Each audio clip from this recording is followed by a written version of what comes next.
Hello, and you've joined me at the beautiful Larford Lakes, and I'm down here for one reason and one reason only, and that is to talk you through especially day one of the two-day goldenrod final, which I managed to win. What? So I tell you what, I can't tell you how pleased I am to win this trophy. I've been in the final 3 times now, done well on one of the days, each of those 2 other finals, but done not very well on the other. So I always felt as if I'd never win it. So today what I want to do is I want to run through from start to finish what was going through my head, how I approached my peg, my feeding patterns, my setup, everything. I'm going to try and give you as much information as possible to help you catch some more fish. Right, let's talk about the mix that I used in the goldenrod final. And to be honest with you, I'm a big believer. It's all right for me to say, I'm sure you hear it all the time, keeping it simple. That comes from confidence, that's all it is. I'm confident with the mix I use, I know that it works. But again, there's these little tweaks that you have to consider, especially considering the weather. Now at the moment, you can see that it's a bitterly cold day. I should actually be sat here in shorts and flip-flops now, but I'm not. And that's affecting how the fish are feeding and the water clarity.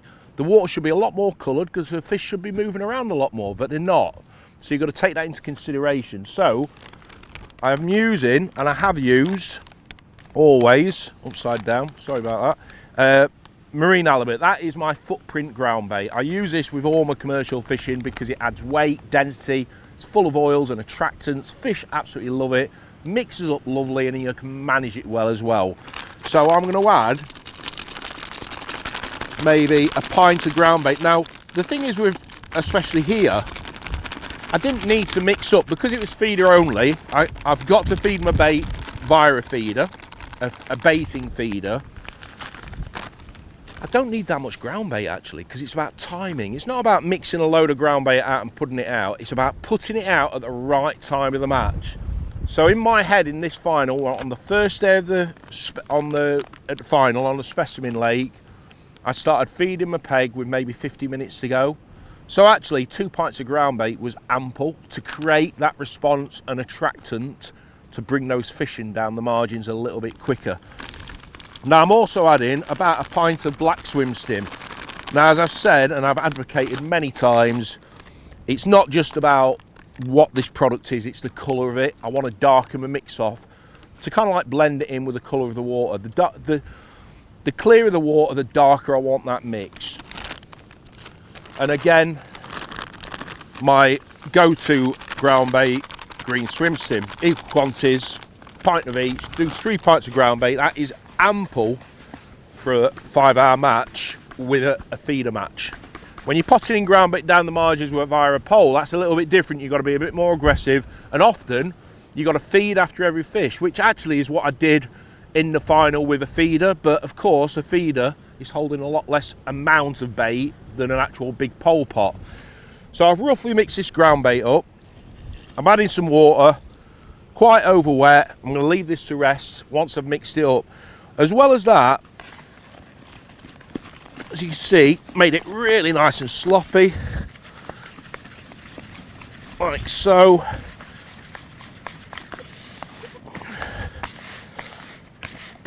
A nice stodgy mix, and let me tell you, in 10 minutes time that will be perfect. So we'll get back to this in a few minutes and see what it's like. One thing I forgot to mention was, if you notice, I use my hand for mixing. I'm a massive believer on commercials. I'll always use my hand, I'll never use a drill. I don't want to create that vibration. Carp are so susceptible to vibration.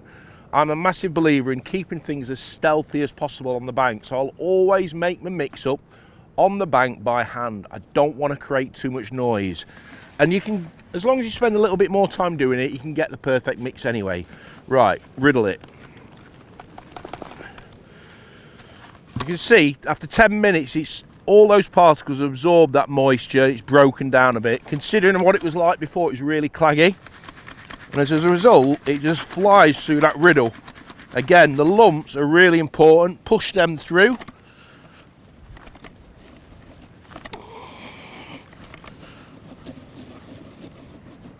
Like so. Give it a nice shake, aerate it, get all those particles mixed together. And look at the shade of that. That to me is absolutely perfect. It's like a dark green, but to me that's the perfect shade for this time of the year. Again, the test, give it a squeeze, rub it, and it goes back to its original form. That's when you know that you've got the perfect mix. Once it's like that, put it into a container, cram it all down, airtight, so the wind, the air can't adjust the texture of it, and then you can manage that ground bait and it'll work the same. It'll be the same consistency throughout the whole day, whether it be a match or your pleasure fishing. Right, with the ground bait, of course, what I said was, this is about a cloud, okay? So I'm going to be adding some micros, just a pinch full of micros into it, into a separate bowl with some sweet corn, but it's going to be mainly ground bait. I want that cloud. I want that cloud to, obviously if you've got to consider the water being clear, I've got to create that cloud to give the fish confidence to move in down the margins a bit quicker. But I'm going to fish over the top of it a hybrid feeder, which is just going to contain micro pellets. So in a way, what I'm doing is I'm creating a focal point. So I've got the cloud and ground bait, a few particles of micros and corn in my swim, and right in the centre, I've got a hybrid feeder packed with micros, and to top it off, a little bit of corn in my ground bait, and to top it off, a nice yellow speedy washter that looks like a single grain of corn. A lot of people like different colours. My favourite, without a shadow of a doubt, is yellow or pink, but definitely yellow was the right colour that weekend. And I've got so much confidence in this hook bait. I'm not sat there thinking, have I got the right colour on? I know that I've got the right colour on. I need to worry about how to feed my peg then. So that's an equation out of my head, and I can sit there confident. Right, so let's have a look at the tackle I was using regarding my approach, the hybrid feeder, my terminal tackle, my hook bait, in a little bit more detail at my peg. So let me talk to you about the match and my setup. So what I'm going to do is I'm going to run you through exactly how my match started to how it ended regarding the rods that I used and the tackle that I used and the terminal tackle. So for a start, I drew peg 9 on paper, which is about peg 14 on the Burbank. Now in the practice match the day before, I was actually the only person on this bank in the first half hour to catch a carp long, so that was my plan. Although it was high air pressure and I felt that actually getting a bite at this distance was going to be a long shot, I felt confident that that was the area, distance, that I may have an opportunity of getting a pull early on. And as we all knew, although I didn't come practicing, in match conditions, a lot of anglers on the bank, high air pressure, the bank, the actual match and the lake itself is under a lot of pressure with bankside movement. I didn't feel as if a lot of fish were going to get caught early on. Skimmers were definitely going to be the target, so my plan was method feeder all the way through, because I found that selected the better skimmers if there were skimmers in my peg. So I kept things simple. I didn't set up a conventional setup unlike a lot of people. So 50 metres I felt was the optimum distance on the practice match, and actually I made a little bit of a mistake in the match, but I'll still run you through and I'll tell you what happened. So I used the 12-foot X5 Aero, which is a phenomenal rod, and because of the length it's so versatile. 12-foot allows me to fish from comfortably 40 to the middle of the lake and beyond, but on this particular lake here, I'd say 65-70 metres is down the middle. Now what I said to you is that it was high air pressure, so I didn't want to go straight into the middle. I felt 50 metres was the right line to give me a chance of maybe getting an early pull. So I've used the Ultegra XTC, nice big pit spool that makes fishing at that range, even when there's a high wind like what there is today, easy, comfortable, keep me accuracy. I can be efficient at that distance with this setup. 8 pounds straight through, no shock leader. You don't need a shock leader for that distance as long as you use the right setup. Down to a 42 gram medium hybrid. 020 hook length, Aero slick silk hook length to a size 14 MWG. Now, a lot of people might think that's quite a small hook. I'm a big believer in balancing my tackle. I'm so used to fishing venues like Lindome and using reasonably small hooks, but catching big weights of fish. I'm ultra confident with the setup I use, and I think when it comes to balancing your hook with your hook bait, that's all you can ask for. If you're confident with it, then do it. As of course, the fish will tell you if it's the wrong setup. If you're pulling out a fish, you've definitely got the wrong setup. But I very rarely lose fish with this particular setup. Touch wood, because I tell you what, if I don't, I'm actually going to lose a load today. But I felt that the 14 hook was the right size for the hook bait that I was using, which was a 7mm speedy washter, to target the bigger skimmers and the odd carp as well. So that was my starting method. And to be honest with you, like I said earlier, I felt I fished a bit too far. Charlie Simpson was next peg. He fished 42 metres and he caught better skimmers than me. I only had 3 or 4 skimmers in that first 2 hours, and they were a different stamp fish. But I felt I was the only person out there, so I was giving myself that opportunity, if there were any carp feeding, that opportunity of getting that pull off a carp. So that was my plan. So that was my, I'd say, first 2.5 hours was fishing with the 12-foot rod at 50 metres. And as I say, I reckon I had £5 on that. Then coming into the 3rd hour, it's time to start thinking that the fish are starting to move in now.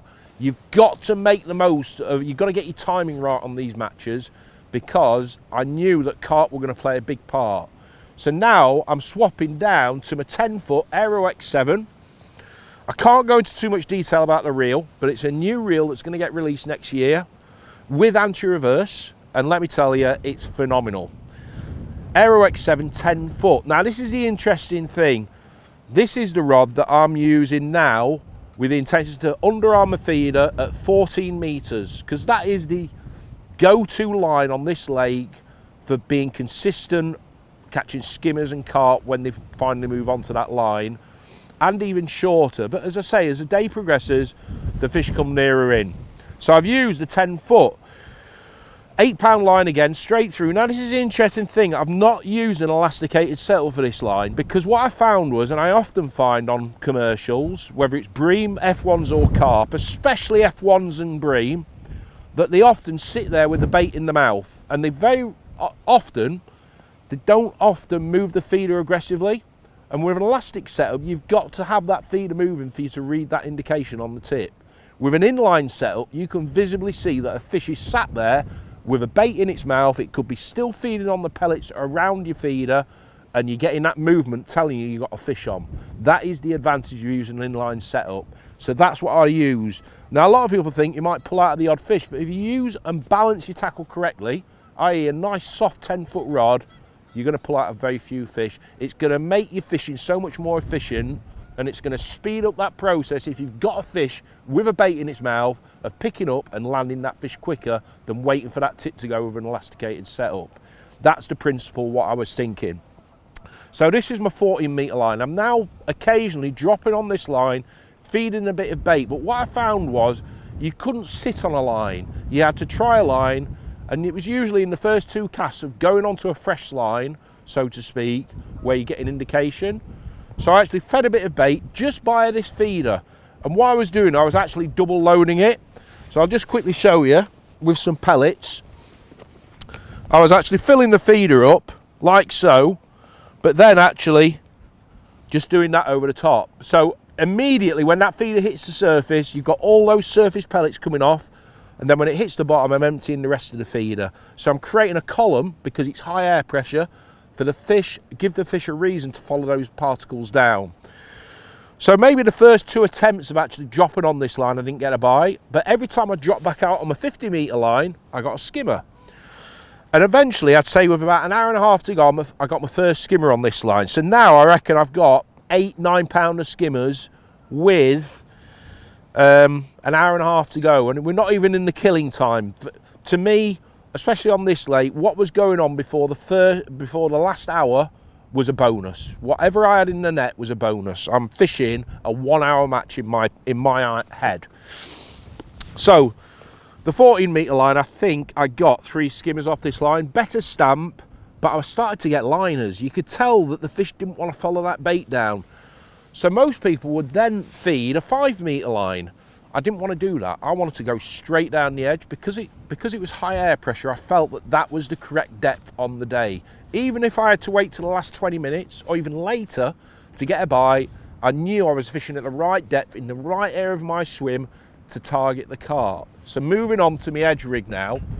So first, I then fed my edge line, like I explained earlier, with a mix, which was green swim stim, marine halibut, black swim stim, few particles, bit of corn, a little bit of pellet, with a baiting feeder. Not a big baiting feeder. A lot of people look at that and think, that's not a big feeder, but there's a reason behind that. I could have put a big feeder on, but the problem is I'm concentrating my bait too much with a big feeder. I want to aggravate those fish to home in on a focal point, which will be my actual feeder itself.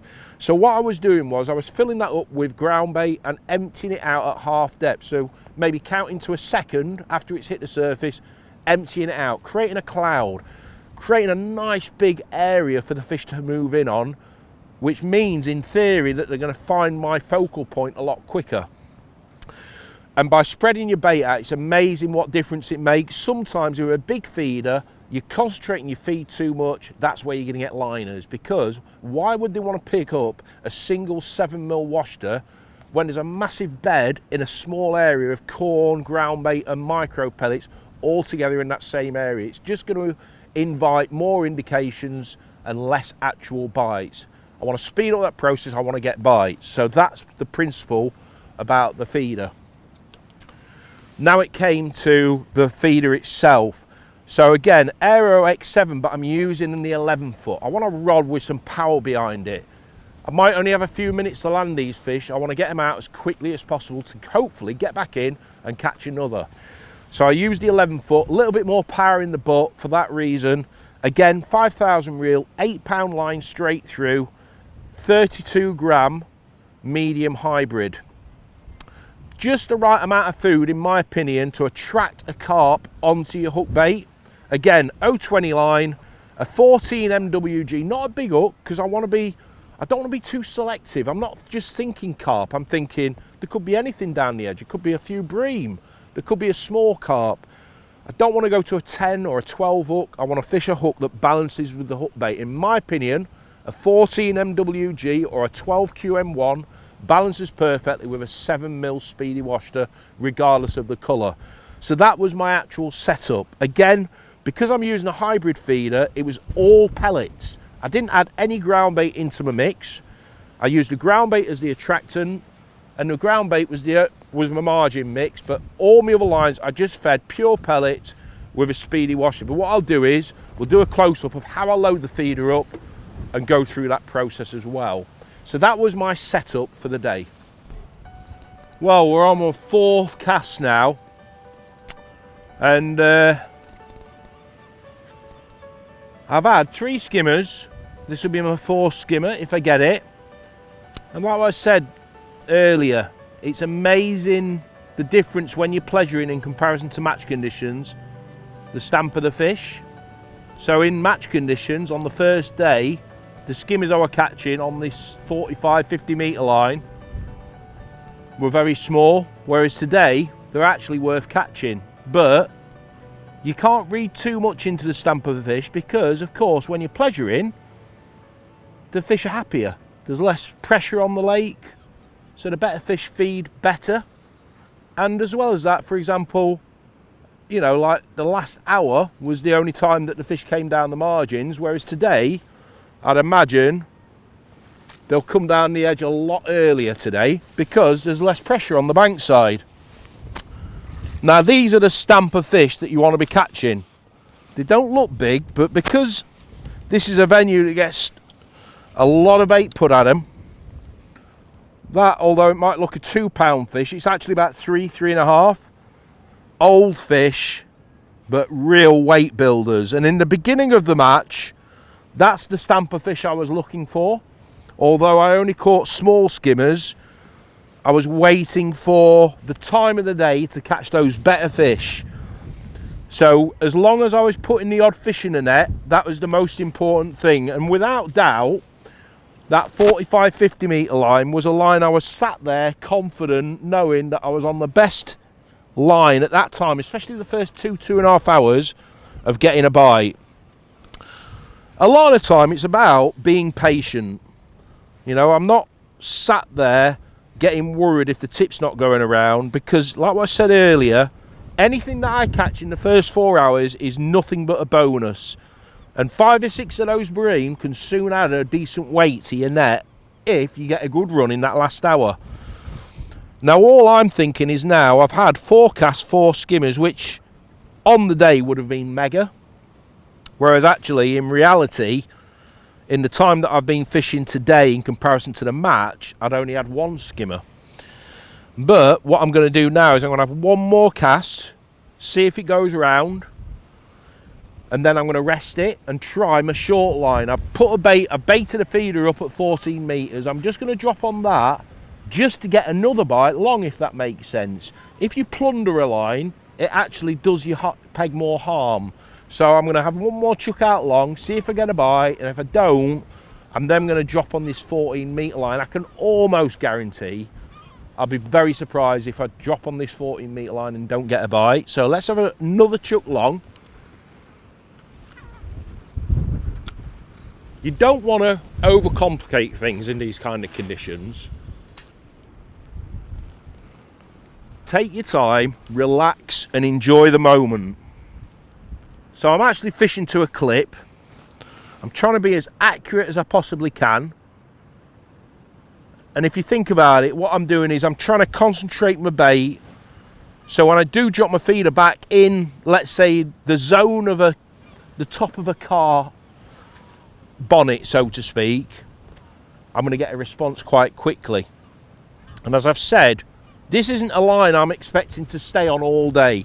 The only difference between today and the match is it's low air pressure. So I'd imagine this is why I'm catching a few more fish, combined with less anglers on the bank. The fish are feeding, but the air pressure is low. Therefore, that thermocline is a lot lower down in the water.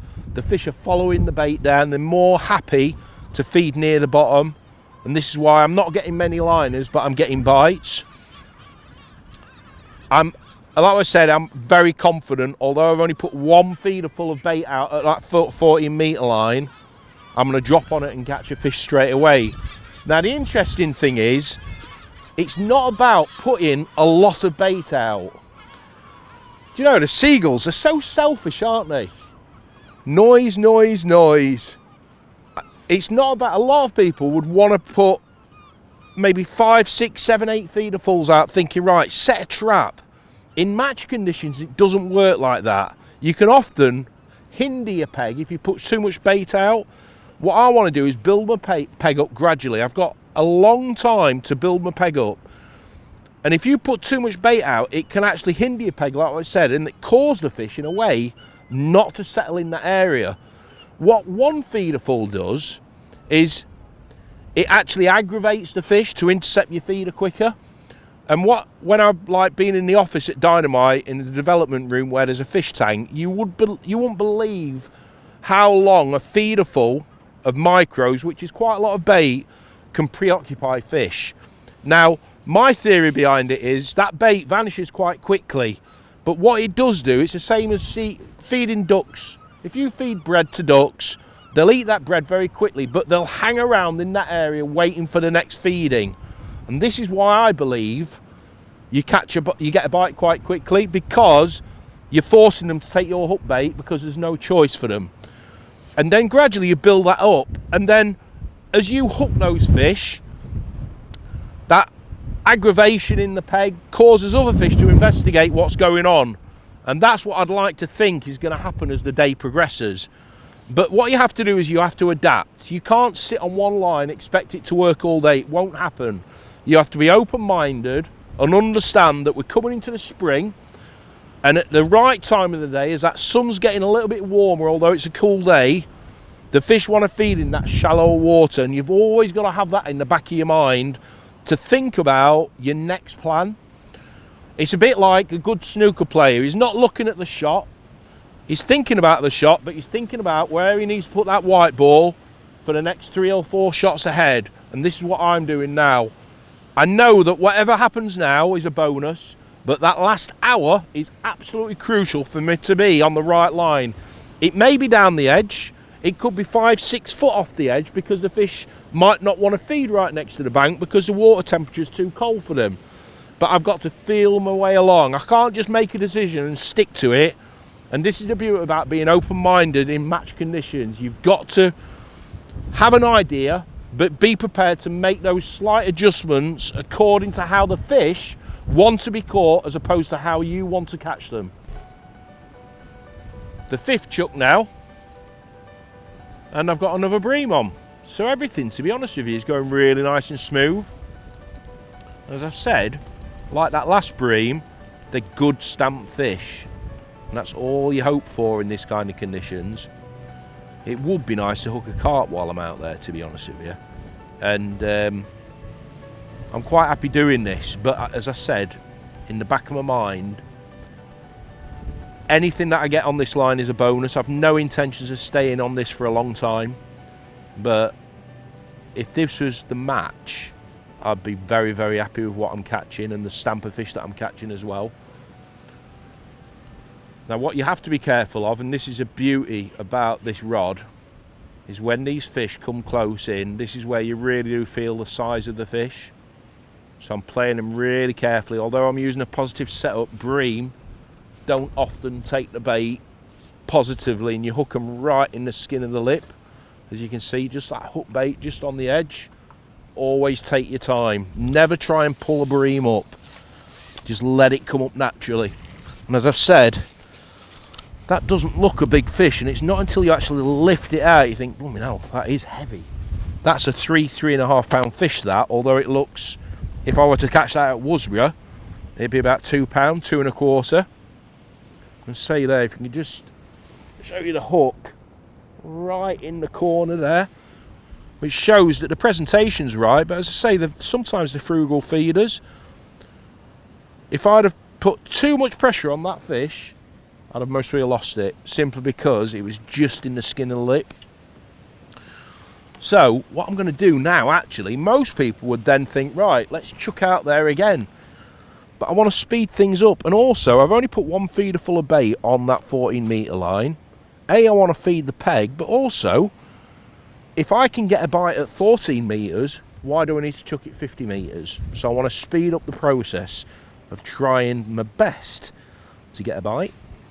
So I'm actually going to use the same setup. The interesting thing was, in the match, like what I explained at the start, I used a 10-foot rod, a smaller feeder, but of course the fish weren't feeding the same as what they are today. It was real high air pressure, so I wanted a really small table of bait with a smaller hook bait, i.e. a 5mm speedy washter, whereas today you can tell they're feeding a little bit different. So I'm going to use the same setup as what I was out there and just underarm it at 14 metres. Just there. So let's see what happens if I get a sign straight away. If I get a liner quite quickly, that'll be a good sign. Now what you're going to remember on these pegs here is it's deeper nearer in. These are very consistent pegs for catching big weights of fish short and edge, simply because you've got that depth right under your feet. As we go further to the right, further to the left, it gets shallower. And these have always been notorious pegs for catching big weights of fish short. And these are the pegs where the fish feed, especially the carp, come down the edge a lot quicker because of that depth. They've got that depth behind them. So for that reason, I'd be very surprised if I don't get a liner very soon, simply because the fish aren't on the bottom. They're travelling about half depth, maybe even higher. So of course you're going to get indications before you get a bite. And I've just had a little liner there. Let me just loosen that drag just in case I do get a carp bite and I'm not watching my rod. Always be in tune with your drag, especially at short distances, because the shorter your fish, the more vicious the bite can be. Now, when it comes to timings, I'm now thinking, right, I'll give this 6-7 minutes. I don't use a stopwatch unless I'm at Worsborough or long range fishing where I know I've got to be really precise. There we go, and we've got a fish on. Just pick up nice and soft like that. That's all you have to do. Because you're so direct, it's a bream, nice bream. Let's just tighten this drag up a little bit. Because you're so direct, just pick up. The fish is already hooked. You're just using the tip of the rod to play the fish. I don't want to wind too down to it, because if I wind too much down to it, I'm using the middle of the rod to play the fish, As I've said, with bream, that can often cause a hook pull. Often when the fish nods, I just like to back wind quickly. Just a little back wind takes the pressure, like that there, just back wind like that. So when it nods, it's not putting too much pressure on the setup. Although I've got an elastic setup, like I said, you have to be very, very careful with these fish, because every one is worth a weight to your net. And there we go. So rather than chucking it 50 metres, I've then instantly been rewarded with a smaller skimmer. But I tell you what, I'm very, very welcome. And now the process of catching these fish is speeding up. And also I'm in the zone now of where I've got a greater chance of hooking a carp. And that's why I just wanted to just slacken off that drag a little bit, to ensure if I did get a vicious bite, I wasn't going to get broke or lose my rod. One thing I'm a big fan on, so as what I'm doing is now I'm just checking the point of my hook. You see a lot of people, just because they're hair rigging, they completely dismiss whether the hook is sharp. That's perfect. Take your time, make sure everything's in place, your hook bait's presenting correctly before you cast back out, because it's the point of the hook that seals the victory, that hooks that important fish. And just a little mishap in concentration, so to speak, could bump a fish, or you might not even get a bite off a fish because the hook can get blown out of the mouth. So always check the points of your hooks. Now I'm not fishing to a clip simply because I may hook a carp, and once you get into the habit of underarming accurately, you use the same motion, and by using the same motion like that and then stopping it, you can be deadly accurate without actually using a clip. Again, I've put the rod down on the rest. You see a lot of people, they tighten up too quick. What I'm doing now, I'm letting the line sink naturally, and inch by inch I'm turning the reel handle to tighten up to that feeder. If I get a bite before, it doesn't matter, because the fish will hook itself, so I'll be able to see that in the slack line. What I do not want to do is move that feeder. And as I've said, because I'm fishing at a distance that can be so direct, I'm just inch by inch tightening up to the feeder. You see a lot of people, will put the rod down and instantly reel in that slack line. I think even with a bow it causes a feeder to move it just slightly. So inch by inch, you've got all the time in the world. And in a way what you're doing is you're doing something waiting for a bite. And it's amazing how many times in this time that I'm doing now that the tip goes. So you're actually putting more thought into your fishing by fishing this way. And this comes from a lot of my F1 fishing, where just taking that time to tighten up to that feeder really does induce a bite a lot quicker, because you're doing something. You're not just sat there with your arms folded waiting for it to go. There's a process that you have to go through with every cast that you make. So there we go. I've got it slightly bent, the tip. I'm using quite a soft tip. I'm using a 3/4 ounce tip. I don't want it too stiff, because I want to read everything that's going on in my peg. I want to read those indications, those liners. And I've just had a little liner there that I could guarantee to you, if I had a stiffer tip on, I wouldn't have even seen that. And what liners do is they give you a build-up to a bite.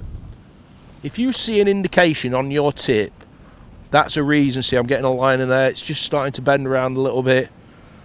It gives you a reason to think, I could get a bite any minute. Whereas if you don't see that indication, you're waiting for a bite out of the blue, and there's no continuity to your process. So using a soft tip, even on these big wild waters, on a short range especially, is really, really important. Of course, when you fish long range, it's a little bit different, because you've got to use the right stiff tip to get that response and recovery from the rod in order to achieve those distances, and also the toe, the skim that you need to combat. But if you can get away with it for your shorter distances up to, let's say, 55, 60 metres, I'll try my very best to use the softest tip possible so I can read everything that's going on in my peg. And also a good point to remember is, if you are feeding a line shorter than where you're fishing, it allows you to pick out liners that are on the short line that you've been feeding. So for example, Barston Lakes, you're fishing a method feed along, you're pinging 8mm pellets at 20-25 metres. Using a soft tip allows you to read when the fish are over your pellets, whereas if you used a too stiff a tip, you wouldn't see those indications. So it allows you to adjust your plan accordingly with what liners and where they're coming from. And the secret behind that is, as long as it's not too windy, is trying your best to leave that line on the surface before sinking it. If the line's under the surface, that gives you an idea of where the fish are. But as soon as you sink all the line and you get liners, it's harder for you to determine at what distance those liners are coming from. Whereas if the line's on the surface, it's evident to see that the line under the surface is the area where you're getting your liners. So it helps you locate fish a lot quicker. And that's really important, especially in the winter when you're fishing single baits, searching for fish. So I'm a big believer in using a line that allows me to either leave it on the surface or sink it. Now today's a little bit different. We've got a really strong wind. I'm having to sink it quite quickly, and of course, like I explained, because the fish are moving now, it's low air pressure, I'm relying upon my feeding principles to catch the fish. And of course at this distance I am going to get liners because my line is going through quite a deep peg, and I'd imagine that those fish are half depth, maybe even above that. So I don't want to leave my feeder in for too long for that reason. I'm trying to force those fish to follow that feeder down. So let's give it 6-7 minutes, and if I don't get a bite, I'll reload up and do it again. Now I've had a bream first chuck, that's great. I might have 2 more casts. If I don't get another bream or another bite within the next 2 casts, I'm then going to have a chuck back out that 50-metre line. But now I'm thinking we're getting halfway through the match now, or getting to the halfway point. I need to start thinking about feeding a bit more aggressively on this 14-metre line if I need to force some fish onto it, and also considering the edge line. Now what you've got to remember is as well, there's less anglers on the bank, so of course this edge line, I'm quite convinced that this edge line is going to produce a run of fish a lot quicker than what it would do if there were more anglers on the bank. So I've got that in my mind as well, that I'm not going to wait till the last hour because I don't need to. I think that if I put some bait out down that edge, they'll come down the edge really quickly. And so let's see what happens with this cast. As I say, it's been in for 2.5 minutes now. 7 minutes, have another recast, and if I don't get a bite, go back out long. And I can I'll be very surprised if I don't go back out long and get a bite. Like what I've explained, them fish are in that area, there's not a massive amount of bait there, and that's how you induce a bite quicker. Well, this is quite interesting, this. So I've gone back out long to my clip. It's landed bang in the epicenter, so to speak, of where I expect to get a bite. No bites, no signs, nothing. So I've took half a rod length off in order to fish on the perimeter of my peg. And it's been in for maybe about 2 or 3 minutes. I've had a little liner which shows that there's bait and fish in my main feed zone, so to speak, and it's gone round. Now, although we're pleasuring, even those slight little adjustments, even more so, are kind of like magnified even more in match conditions. The fish get a little bit cute, and just by trying on the perimeter of your bait, whether it's for carp or bream, makes a huge difference. This is something I learnt an awful lot at Worsborough, where if you just plunder a particular clip, so to speak, a distance, they wise up, and as soon as you just go that little bit further, or often shorter as well, you get a response. Now, it's not a big skimmer, but it's a fish, and it keeps you in the race. So now what I'm going to do is I'm going to have another chuck. Look at that, let me just hold this up to the camera.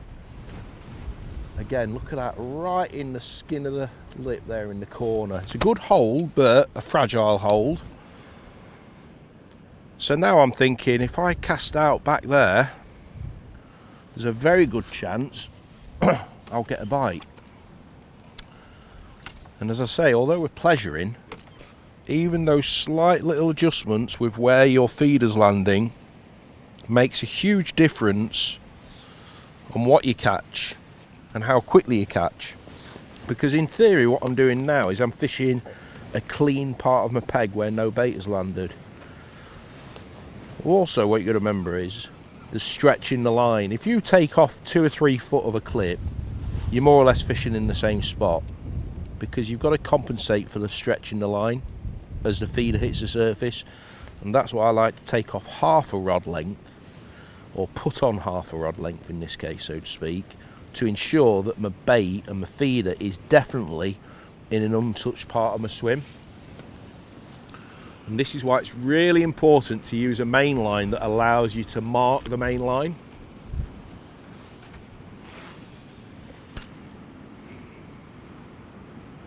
There we go. So I'd expect to bite quite quickly. I'd like to think it'd go within the next 3 minutes. And again, this is just making the most of a few fish that are out there. And as I say, although we're pleasuring, it's definitely not a bite of chuck, and I'm really having to think about how I'm going to get my next bite. Also, it's coming, in my opinion, to the closing stages in the match of me fishing at this distance. I can't fish this distance for too long. I've got to start juggling the other balls that are in my mind, which is the 14 metre line, my edge line. I've got to figure out, I've got a bit to figure out. I've got to figure out, are there any fish down the edge and at what depth they're at. So after this cast, what I'm going to do is I'm going to bait up my edge line with the intentions to try and catch them in the shallower water, but also have it in the back of my mind that if I chuck out, let's say after half an hour of feeding it and don't get any indications, I'm not just going to sign it off. I'm going to think about there we go, and we've got one on. I'm going to think about, do I need to cast my feeder a bit further away from the bank into that deeper water? They might not want to feed in 3 foot of water, they might want to feed in 4 or 5 foot of water. It's not that they're not there, it's that my feeder's landed in the wrong depth. So as I said, this cast has produced a bite straight away.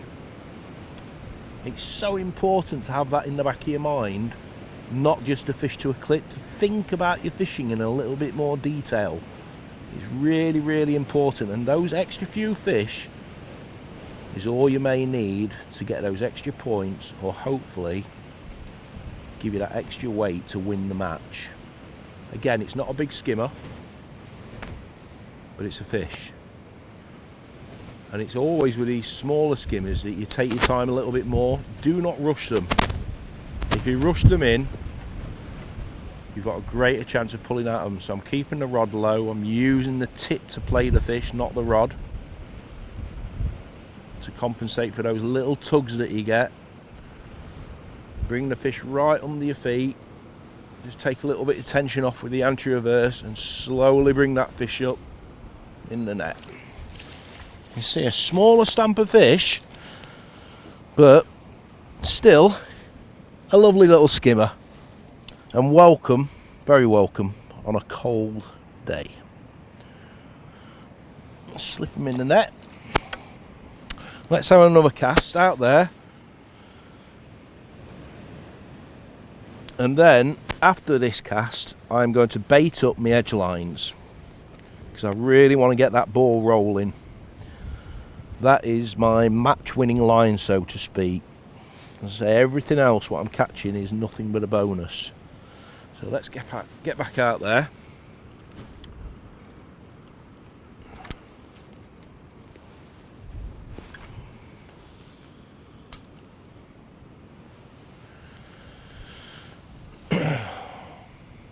Hopefully a repeat would be nice with a 20-pound carp. Don't want anything less than a 20-pound carp. Nice big bruiser carp. Come to Uncle Nick. I'm amazed that I haven't actually hooked one yet, especially pleasuring. Match conditions, it wouldn't surprise me, but pleasuring, I'd have thought I may have hooked one by now. But it's this time of the year where the fish just want to be shallow. Even on a cold day like today, you'd think that there's no fish, no carp in this lake, and then all of a sudden they turn up. It's time of day, but also combined with fishing the right part of your swim. If you didn't push that margin, or your deep margin, it could be a deep margin today with it being a cold day, you would never think that there were any carp in front of you. So you've got to give yourself that opportunity of trying to catch those bonus fish. On the match itself, I reckon I had 8 pound in the net with 30 minutes to go. But I was still sat there thinking, I'll get one, I'll definitely get one. And I fed it, and my first chuck in down the margin with 25 minutes remaining, I had a line bite. And sometimes that's all you need. All you need is that indication to give you that enthusiasm to think there's something there. Is it a carp? Is it a bream? And within a minute of me getting that line bite, a little liner I had, not a big liner, it went straight round and I hooked my first carp. So it's crucial you give yourself that opportunity. It was amazing on the day how few people actually fed the margins late. A lot of people fed the margins a little bit too early in the day, and what that does, that often causes an adverse effect where you bring the wrong fish into your peg. So there could be some carp there, but if there's other species, roach and skimmers, nuisance fish so to speak, if you feed your peg too early when the carp are reluctant to come up that shelf and feed, the carp often look at where the fish are feeding, the skimmers and the roach, and they move somewhere else and feed somewhere else shallow. So it's a real bonus to leave your margins as late as possible in match conditions, because often you feed it at the right time when the carp move over your bait instantly, and in that situation, that's where the other species are reluctant to feed with the carp.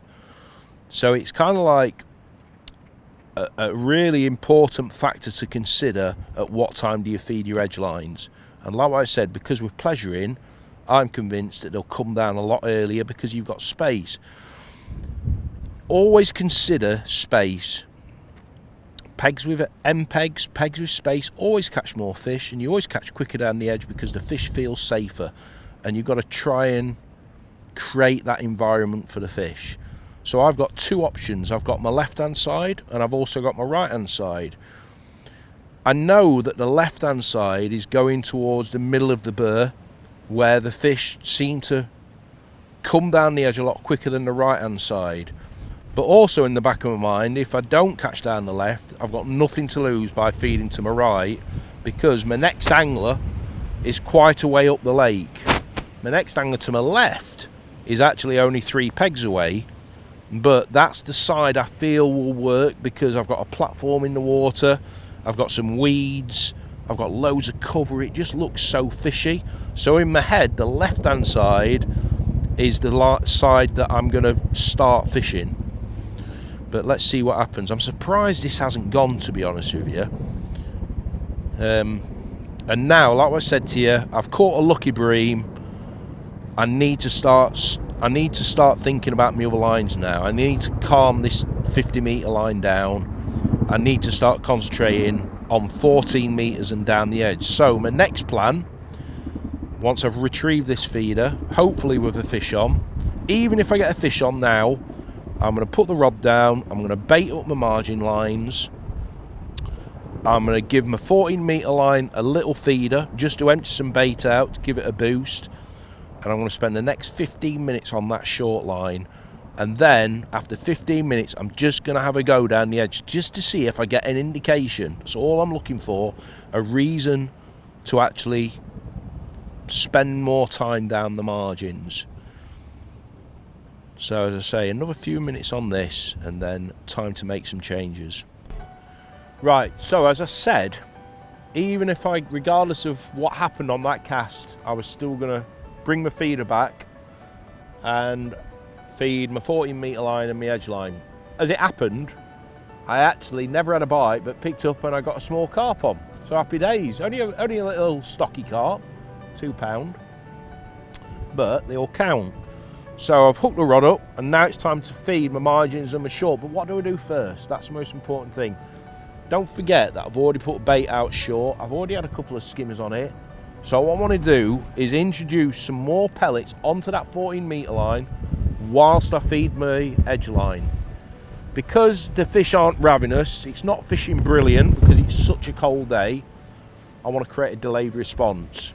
So all I'm going to feed on my short line is just pellets, but I want to empty them out half depth, because although it's really cold, and what I said on the short peg, on the short line here in these pegs, it's quite deep. I'm sure that there's a lot of fish like half depth. I want to give them a reason to follow my feeder down. So what I'm going to do is just empty one feeder full out at 14 metres, half depth, empty it out. And now it's time to feed my margins. So this is my margin mix. I've got corn, a few pellets, but corn's really important, but not a massive amount of it. A few flecks of corn in it to resemble my hook bait. It's as simple as that. And of course, the colour of corn stands out so much. So, time to feed my edge line. And I'm feeding it about 2 metres off the bank where I know it's a nice clear bottom. I don't want to go too near because it's not in the middle of summer. The water's still very clear. Always take into consideration that we're not fish. We look down into that water and think, oh, that's coloured. But fish don't look down, they look up. So you've always got to think about that. So I want to fish in maybe 4.5 foot of water today. And 2 metres off the bank, I would say, is more or less that. Now, I'm not putting the feeder in the same spot. I want to create a bed, an area, a reason for the fish to home in on. And then that also allows me to alter the depths as regards to, do I chuck it 2 metres off the bank, 2.5 metres, 3 metres? Because I've put bait there as well, that gives me the advantage of finding out quicker what depth the fish are feeding at. I don't want to put it in exactly the same spot.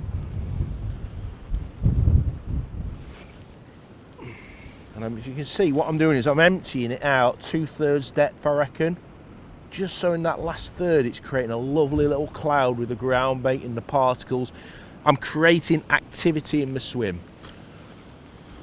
And that is how you get a response.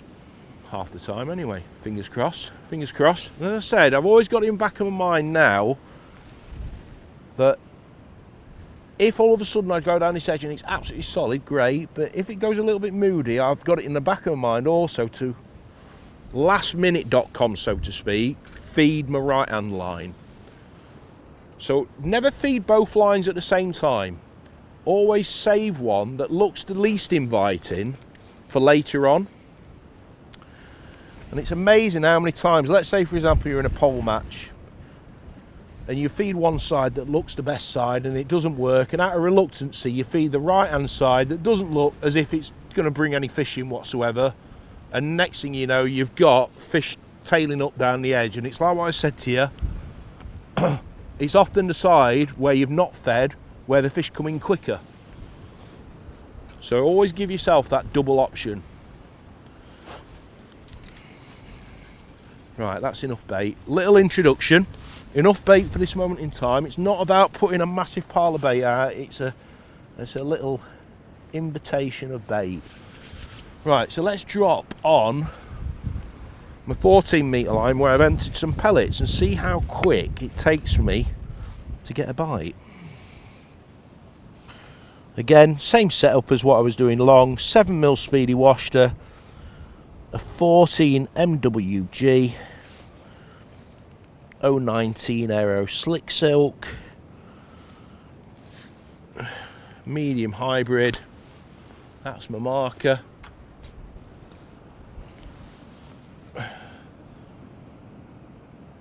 Always let the line out when you're fishing short. Don't hold the line because it's going to arc towards you. I want the feeder to drop in a straight line and then tighten up very gradually once I've got the rod in the rest.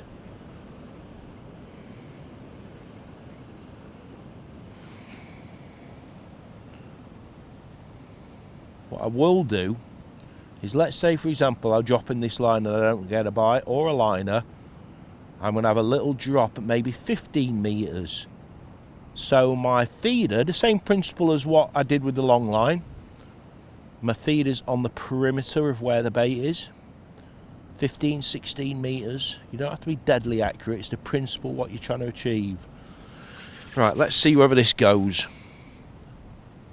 I'd like it to go quickly, but don't we all? There we go, I've just had a liner there.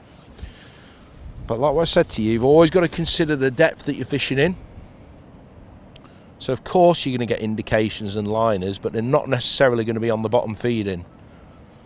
And this is where often, not long, don't leave your feeder in too long. Give the fish a reason, in a way, to follow your feeder down. So, especially at this time of the day where the fish are gaining confidence in feeding, speed up your times. Beginning of the match, you can afford to leave your feeder in for longer periods of time.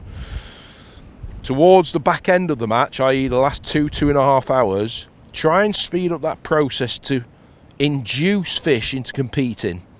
And if you don't do that, you'll never get to that pinnacle of your peg, of your swim, where you've created activity. You've got to try and get them competing, whether it's bream, carp, tench, F1s. They all feed in the same manner as regards to, once you start being a bit more aggressive with your feeding processes, it's really important. And this is the thing with a feeder only match. The only way of introducing bait is via a feeder, so you've got to think more about your timings and how often you cast in order to in order to switch your peg on, so to speak. It's not like if I could ping pellets over the top with a catapult, that'd make such a huge difference. You know, you're kind of like cancelling out that noise factor with a feeder only match. You're relying upon, there we go, and we got one straight away. And that is the beauty about what I just explained. Now, it's only a skimmer, but it's a fish at a short range, and I feel as if I'm in the area where I've got a really, really good chance, if I don't get one down the edge, of catching a carp. And especially in this crucial last 2 hours, I now know that I'm either going to catch a carp, or a very good chance of catching a carp, either down the edge or on this short line now. So in a way now, what's happening is my match plan's changing. I'm forgetting about this 50 metres, I don't have to do it. Only a small skimmer, but it was a very quick bite. So now let's say for example, I'm juggling 3 balls. Down the edge, 14 metres, 50 metres. I've chucked away one of them balls now at the right time of the match where I need to concentrate on the right lines. Just check me up bait, I've checked my point, everything's intact. And you can see what I'm doing is I'm very simple with my fishing. I'm using one hook bait, one colour that I'm ultimately confident with. So I don't need to drop it any further, like what I said, because they're on the bait. So drop it straight out, let it drop to the bottom naturally, and let's tighten up. Well, we're coming into the crucial stage of the so-called match. If we're in match conditions, we're in the last 20 minutes. And I tell you what, I suppose in a way this is why we love fishing so much. We think we have an idea, but really we haven't got a clue. Because I've been fishing quite regularly now for the last 45 minutes down the margins. And I've had quite a few skimmers, but big fish as well. The interesting thing is I've not even hooked a carp. Now, is that because of the conditions? I really don't know. The interesting thing is on the day, the wind was completely opposite. It was an easterly wind, and it was blowing straight into this bank. Whereas today it's a westerly wind, a freezing westerly wind, which made me actually think that we definitely may get some fish down that edge in the last half hour. It's took ages for me to actually get a sign down the edge, and as I say, when they have rocked up, I've had the very occasional skimmer, but I wouldn't call them skimmers, I'd call them bream. They're a really good stamp, from £2.5 to £4. But again, you don't lose hope. I'm still feeding my peg, I'm fishing a hybrid over the top, and I still feel in my head, with let's say 20 minutes of match time to go before the 5-hour period is up, I still feel as if I'm going to get a bite off a carp. But in all honesty, if I was going to get a bite, especially we sat on literally on our own on the bank, if it was going to happen, see, I've got a liner going on now. If it was going to happen, I'm convinced it'd have happened by now. And this is why you still have to go through the motions, because actually the stamp of bream that I've had down the edge, I'd say have been equivalent to 2 carp, 2 decent double figure carp. And that's why you've got to balance your tackle in case this happens, where the carp haven't arrived but the better bream have arrived. I'm sure that if I'd have used a more positive, more selective selection regarding hook size and hook bait, i.e. a 9mm washter as opposed to a 7mm, I wouldn't have caught the amount of skimmers I have down this edge. But it's evident to see that for whatever reason, the fish, the carp especially, are so reluctant to move down this edge. Now, when I fed my peg, I fed it maybe 2.5 metres off the bank in 4 foot of water. I'm actually now underarming my feeder into the deeper water.